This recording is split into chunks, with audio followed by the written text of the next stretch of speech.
My father sent exactly $500 to someone every single month for 32 years. Same day, same amount, never missed once. When he died, and I found those bank statements, I had no idea who was receiving the money. By the time I tracked them down and learned the truth, everything I thought I knew about my father, about justice, about revenge, had completely changed. Let me start at the beginning. My name is Michael Harrison. I'm 61 years old, and until 6 months ago, I thought I understood my father. Robert Harrison was a good man, or so I believed. Quiet, hard-working, the kind of father who showed up to every Little League game and helped with homework without being asked. He built a successful accounting firm from nothing, lost it all in his 50s, then rebuilt his life working as a simple bookkeeper until retirement. He never complained, never spoke bitterly about what happened, just moved forward with the same steady determination that defined everything he did. He died on a Tuesday morning. Massive stroke. The doctor said it was quick, that he probably didn't suffer. I got the call while I was reviewing a client's portfolio. My secretary had to repeat herself 3 times before the words made sense. Your father. The hospital. Come now. By the time I arrived, he was gone. 83 years old, and he'd just vanished from the world like someone had flipped a switch. My sister Karen met me in the hallway outside his room. Her makeup was smeared. Her usual perfect composure shattered. She grabbed my hand without saying anything. We just stood there for a long time. The funeral was small. Dad had outlived most of his friends.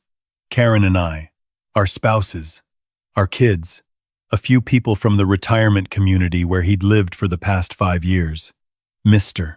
Chen, his old lawyer, showed up in a black suit that looked like it was older than I was. The service was simple. Dad would have approved. 3 days after we buried him, Karen and I met at Dad's apartment to start going through his things. It was a 1-bedroom place, tidy as always. Everything labeled and organized with the precision of a man who'd spent his life working with numbers. Karen started on the bedroom. I took the small office where Dad had kept his desk. The filing cabinet had folders for everything. Medical records, tax returns going back 40 years, insurance policies, warranty information for appliances he no longer owned. And there, in the back of the bottom drawer, a folder labeled simply monthly. Inside were bank statements, hundreds of them, organized by year, showing automated transfers from Dad's checking account. $500 every month. Same account number, going back 32 years. I stared at the papers, my mind trying to make sense of what I was seeing. 32 years times 12 months times $500, $192,000. Nearly $200,000 sent to someone, and I had no idea who. Karen appeared in the doorway. Find anything interesting? I handed her the folder without speaking. She flipped through a few statements, her expression shifting from confusion to something harder. Michael, who the hell is account number 847392610? I don't know. Did Dad have another family? Was this child support? I'd already done the math. The payment started when I was 29. Karen, we were already grown. And they continued after Mom died 10 years ago. If this was child support, it would have ended. She dropped into Dad's desk chair. Then what? A mistress? Blackmail? Dad wasn't being blackmailed. How do you know? You didn't know about this. She waved the statements. Maybe we didn't know Dad at all. That sentence hit me harder than it should have. Because she was right. I'd thought I knew him. Thought I understood exactly who Robert Harrison was. And now, staring at evidence of a secret he'd kept for 3 decades, I realized I didn't know anything. Susan, my wife, listened quietly that evening as I explained what we'd found. We were sitting in our kitchen. The bank statement spread across the table between us. She picked up one from 15 years ago, examined it, set it down. What are you going to do? She asked. Find out who it is. Maybe your father had his reasons for keeping it private. He's dead, Susan. Privacy doesn't matter anymore. That's nearly $200,000. Karen's already talking about whether we can recover it, whether whoever this is has a legal claim. Is that what this is about? Money, I looked at my wife of 36 years. It's about knowing the truth. She reached across the table and took my hand. Just be prepared. Sometimes the truth is harder than the mystery. I hired a private investigator. His name was Derek Mills, former police detective, now running his own firm. He looked at the account number and nodded slowly. I can trace this. Might take a few days, but bank records leave trails. You sure you want to know? I'm sure. 4 days later, Derek called me. Found your recipient. Name's Jessica Williams, 40 years old, elementary school teacher in Portland. Married once, divorced. One daughter, age 12. Clean record. Pays her taxes. Volunteers at a women's shelter. Seems like a good person. Portland? My father lived in Seattle his whole life. I know. I couldn't find any obvious connection between them. No shared employers, no family ties, nothing. Can you get me her address? Derek hesitated. Mr. Harrison, I can. But maybe you should think about how you want to approach this. Woman might not even know where the money came from, but I'd already made up my mind. I needed answers, and Jessica Williams was the only person who could give them to me. Portland is a 3-hour drive from Seattle. I made it in 2.5. The address Derek had given me was a small house in a decent neighborhood, the kind of place where people mowed their lawns on Saturdays and knew their neighbors' names. I sat in my car across the street for 20 minutes, trying to figure out what to say. Finally, I walked up to the door and knocked. The woman who answered was petite, maybe 5'3", with dark hair pulled back in a ponytail. She looked tired, the way teachers always do at the end of a school year. Can I help you? Jessica Williams? Yes? My name is Michael Harrison. I need to talk to you about money you've been receiving. From my father. Her expression shifted through confusion, recognition, then something that looked like fear. I don't understand. Can I come in? Please. I'm not here to cause trouble. I just need to understand. She let me in, though I could see her hand shaking slightly as she gestured to the living room. We sat on opposite ends of a worn couch, and I pulled out the bank statements. My father died 2 weeks ago. Robert Harrison. Do you know that name? Jessica shook her head slowly. I'm sorry for your loss. But no, I don't know anyone by that name. He's been sending you $500 a month for 32 years. She went very still. The scholarship fund. What? When I was 8 years old, my mother received a letter. Said I'd been selected for an anonymous scholarship that would continue as long as I needed it.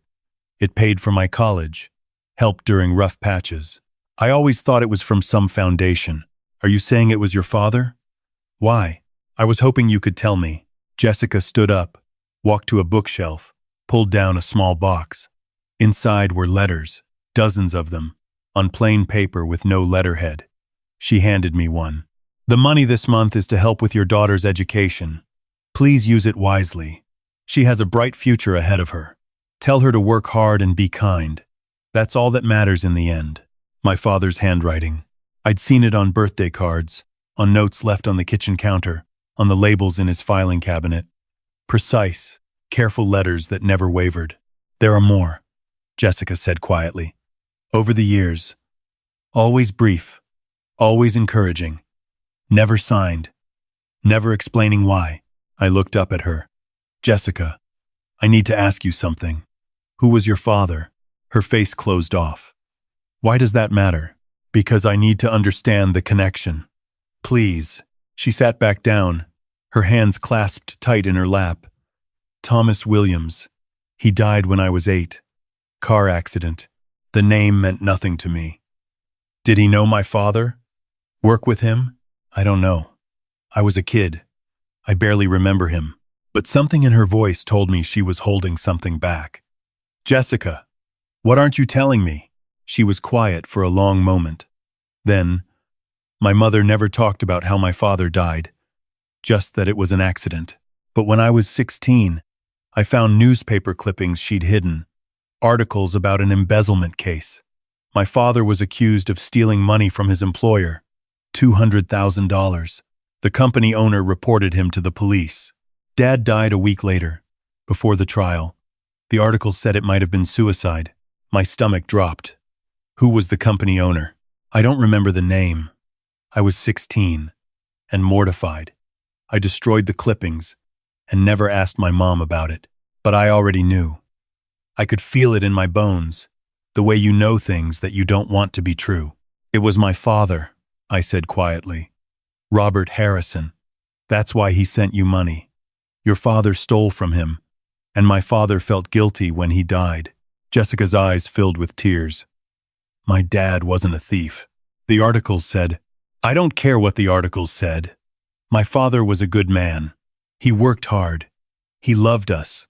Whatever happened, there had to be a reason. I left Portland with more questions than I'd arrived with. Karen called me 3 times on the drive home. I didn't answer. I needed to think. At home, I went straight to the attic. Dad had moved most of his old files there when he downsized to the apartment. Boxes and boxes of papers, all labeled in that same precise handwriting. I found what I was looking for in a box marked business, closed, newspaper clippings, police reports, legal documents, the whole story of Thomas Williams and the missing $200,000. I read through it all, sitting on the dusty attic floor as the sun set outside. 32 years ago, Thomas Williams had worked as an accountant at my father's firm. Small operation, maybe 15 employees. Thomas had been there for 6 years, reliable, quiet, good with clients. Then one day, during a routine audit, my father discovered money missing. A lot of money. Trail led straight to Thomas. Dad had called the police. Thomas was arrested, made bail, then a week later, drove his car into a concrete barrier at 70 miles an hour, dead on impact. Left behind a wife and 8-year-old daughter. The investigation closed. Money was never recovered. My father's company barely survived the scandal. He had to let people go, take on debt. It took him years to rebuild. And he never quite got back to where he'd been. I'd been 29 then, newly married, building my own career. I remembered Dad being stressed that year, but he'd never told me the details. Just said business was tough. And then, he'd started sending money to Thomas Williams' daughter for 32 years, never telling anyone. The next morning, I was back in the attic, going through more boxes. Susan brought me coffee and sat down next to me. You look terrible. I didn't sleep much. What are you looking for? I don't know. Something that explains why Dad did this. It doesn't make sense. Thomas Williams destroyed his business. Why would Dad help his daughter? Maybe he felt guilty. About what? Williams stole from him. Susan picked up one of the newspaper clippings. Did you read this whole article? Most of it. Why? There's a quote here from someone who worked with Thomas. Says, Tom was acting strange in the months before it happened. Scared, like someone had threatened him. I grabbed the clipping from her. Sure enough, buried in the 3rd paragraph, a coworker's statement. I'd skimmed right past it. Michael, Susan said slowly, what if your father found out something after Thomas died? Something that changed how he saw the whole situation. I called Mr. Chen that afternoon. The old lawyer sounded surprised to hear from me. Michael, how are you holding up? I need to ask you about something that happened 32 years ago. Thomas Williams, the embezzlement case. Silence on the other end. Then, your father asked me never to discuss that. Dad's dead, Mr. Chen. And I found the bank statements. I know he was sending money to Williams' daughter. More silence. Finally, where are you? This isn't a conversation for the phone. We met at Mr. Chen's office downtown. He looked older than he had at the funeral. Frailer, like the weight of whatever he was about to tell me was already pressing down on him. Your father, he began, was a good man who made what he thought was the right choice. And it cost him. Cost Thomas Williams everything. I don't understand. Mr. Chen pulled a file from his desk drawer. Old, yellowed papers. After Thomas died, Robert hired me to investigate. Not for legal reasons, just to understand. He couldn't let it go. The fact that a man he'd worked with for 6 years would suddenly steal from him. It didn't make sense. What did you find? Thomas Williams didn't embezzle that money for himself. He was being extorted. The room felt colder. What? There was a man, Vincent Russo, connected to organized crime, though they could never prove it. Russo had leverage over Thomas. Some gambling debts Thomas's brother had gotten into, threatened to hurt Thomas's family if he didn't get the money. Thomas took it from your father's company, planning to pay Russo and then somehow return it before anyone noticed. But Dad noticed. He noticed. Reported it to police. Standard procedure. But Thomas never got a chance to explain. The night before his interview with detectives, Russo's people got to him. Made it look like suicide. Sent a message to anyone else who might talk. I felt sick. Did you tell the police? I had theories. No proof. And Russo had connections, lawyers, ways to make problems disappear. Your father wanted to pursue it, but I advised him that it would put his own family in danger. Mr. Chen looked at me. He had a wife, 2 kids. Karen was only 16. So he did nothing? He did exactly what he's been doing for 32 years. He helped the only victim he could help, Thomas's daughter. The money he sent Jessica wasn't charity, Michael. It was penance. Your father felt responsible for what happened to Thomas. That's insane. Dad was the victim. Was he? Mr. Chen leaned forward. Thomas Williams died because your father reported him. If Robert had asked questions first, maybe things would have been different. Maybe Thomas would have lived. Maybe they could have caught Russo instead. Your father lived with that guilt every day. I left Mr. Chen's office in a daze. Called Karen. Told her everything. She was quiet for a long time. So Dad sent money to Williams's daughter because he felt guilty, she finally said. That's what Mr. Chen says. Fine. That explains it. Are we done now? Karen. Michael. I don't want to hear it. Dad made his choice. He spent nearly $200,000 on someone else's kid while we were struggling to pay for college, while Mom was sick and we could have used help with medical bills. He chose her over us. That's not. It is. And I'm done thinking about it. Let it go. But I couldn't let it go. Because the more I thought about it, the more I realized there was still something missing. Some piece that didn't fit. I drove back to Portland the next day. Jessica answered the door with the same wary expression. Mr. Harrison, I need to show you something. I handed her the file Mr. Chen had given me. Watched her face as she read about her father, about Russo, about what had really happened.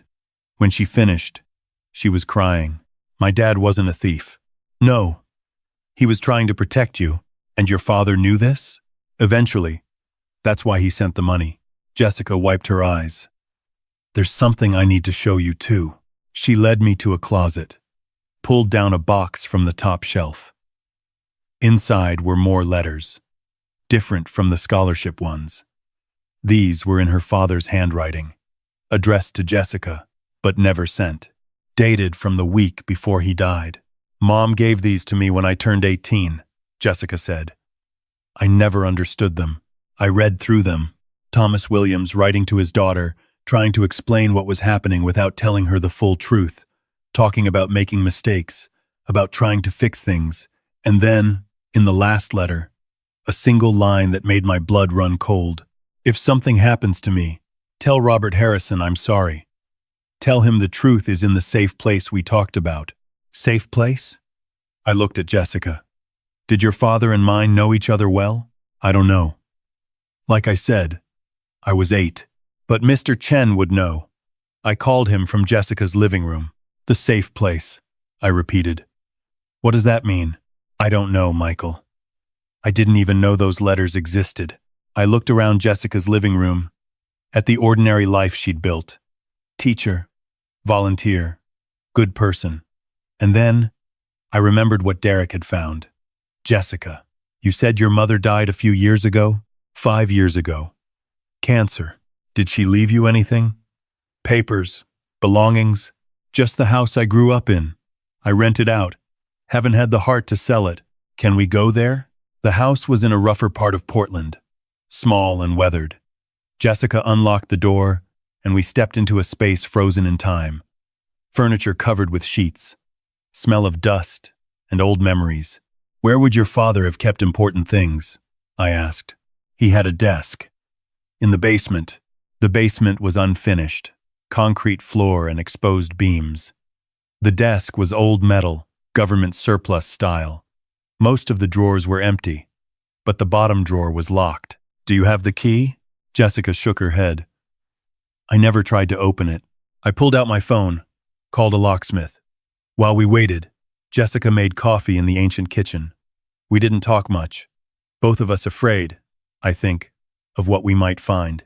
The locksmith took 10 minutes to pick the lock. Inside the drawer was a large envelope, sealed.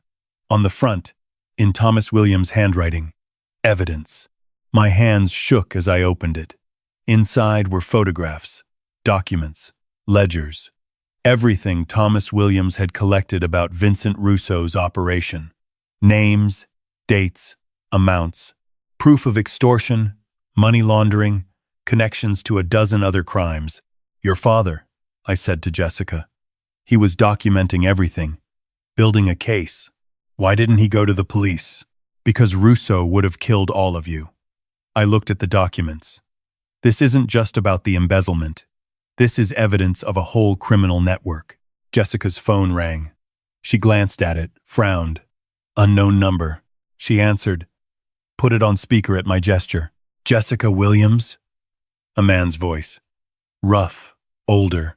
"Yes? You need to stop digging into things that don't concern you. People who ask too many questions about Vincent Russo tend to have accidents." The call ended. Jessica looked at me, fear clear in her eyes. I called Derek Mills. "That PI work you did, finding Jessica. Did you look into Vincent Russo?" I ran across the name in old files. "Why?" "Someone just threatened Jessica. They knew we were investigating." Derek was quiet. "Michael, Russo's old, but he's still connected. Still has people who handle problems for him. You need to be careful." But careful wasn't what I was feeling anymore. I was angry. My father had spent 32 years quietly sending money, quietly helping, quietly carrying guilt that wasn't even his to carry. And the man who'd caused it all was still out there, still threatening people. "Derek, can you put me in touch with the FBI?" 3 days later, I sat in a federal building with 2 agents, laying out everything we'd found. The documents from Thomas Williams, the connection to Russo, the threats against Jessica. Agent Morrison, a woman in her 40s, listened carefully. "This is good evidence, but it's old.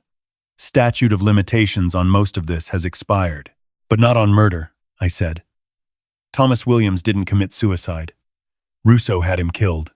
Can you prove that?" "The documents show Thomas was going to testify.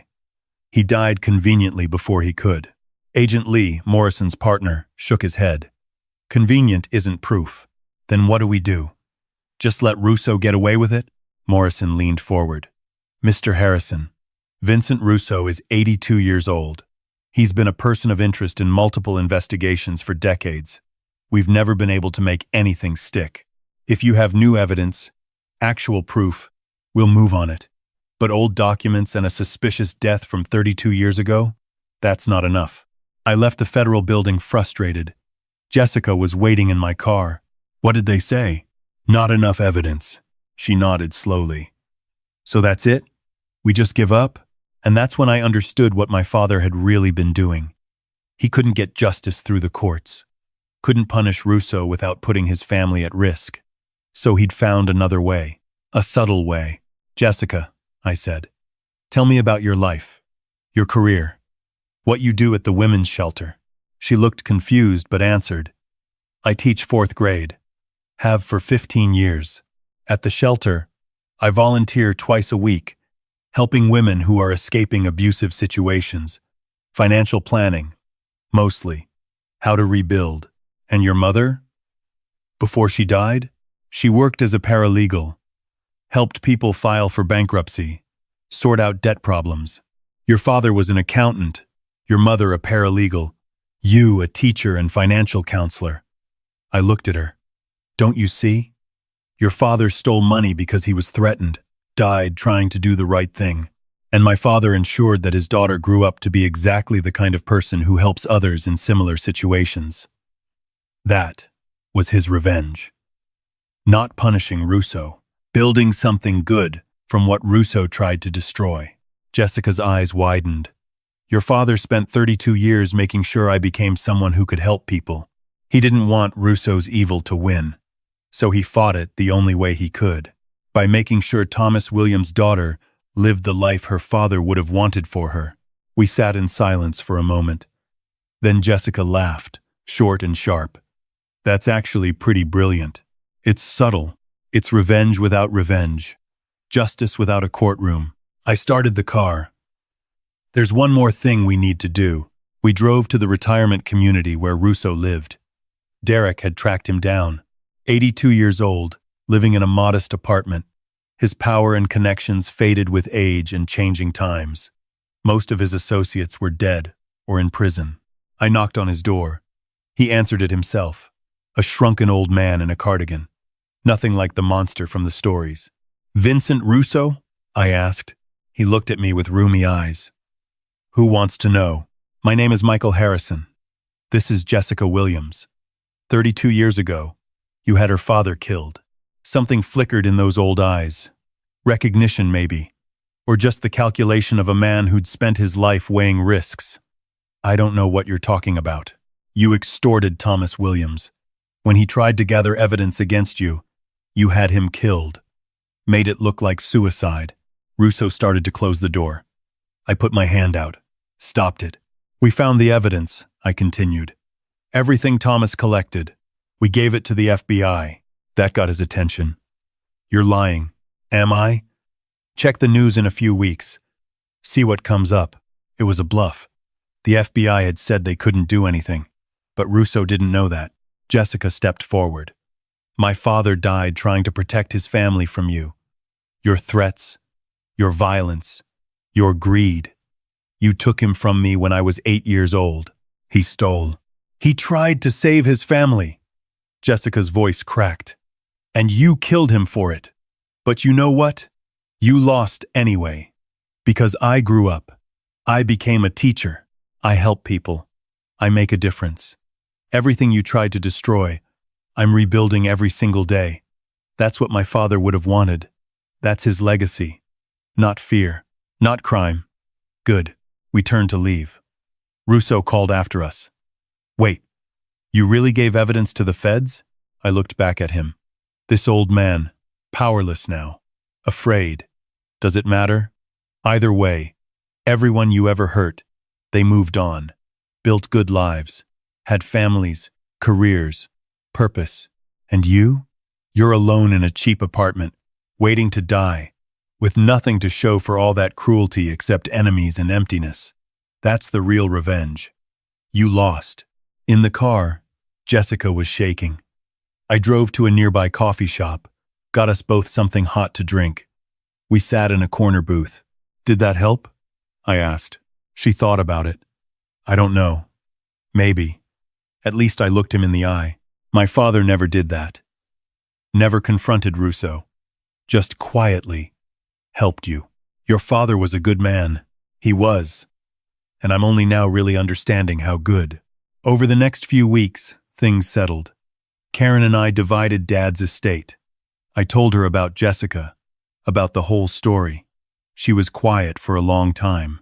I still think it's weird, she finally said. But I guess I understand it. I'm going to keep sending the money, I told her. To Jessica. Dad started something, and I want to finish it. That's your choice. It's the right choice. Jessica and I stayed in touch. I met her daughter, Emma, a bright 12-year-old who wanted to be a doctor. I saw in her the future my father had invested in, the good that came from his quiet, persistent choice to build rather than destroy. I started a scholarship fund, the Harrison Williams Foundation, for children of crime victims. Jessica helped me run it. We started small, but it's growing. In the first year, we helped 8 families. One evening, I was going through more of Dad's old papers when I found a letter he'd written but never sent. It was addressed to Thomas Williams, dated a week after his death. I'm sorry I didn't ask questions first. I'm sorry I didn't see what was really happening. I can't bring you back. I can't undo what happened. But I can make sure your daughter has the future you wanted for her. I can make sure your sacrifice wasn't meaningless. I'll spend the rest of my life making this right. That's my promise to you. I read it 3 times. Then I called Susan into the room. I found this, I said, showing her the letter. She read it, her eyes growing wet.